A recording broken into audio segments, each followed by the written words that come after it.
Hello. Last episode, I mentioned talking about some of the iterations I've gone through over the years.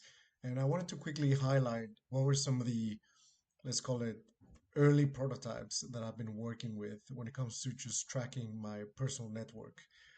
This first one is an Excel sheet, and it sounds very rudimentary, but you would be surprised how many people nowadays are still managing their personal contacts on a little table just like this one.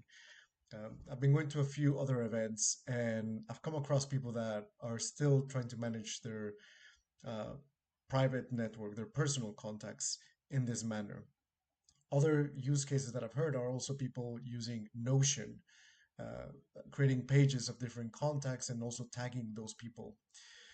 And over the years, obviously, the Excel sheet wasn't able to scale up properly. And eventually, I've migrated to another tool called Obsidian.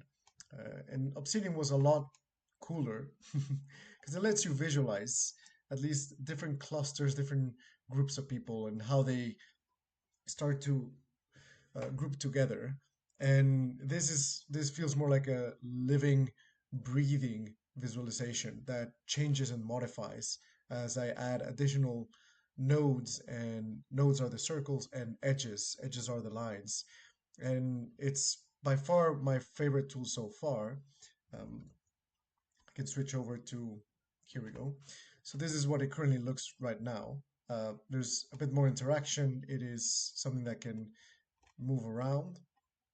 I can zoom in, zoom out, and every one of these is a node that represents either a person, a place, or a thing in terms of community.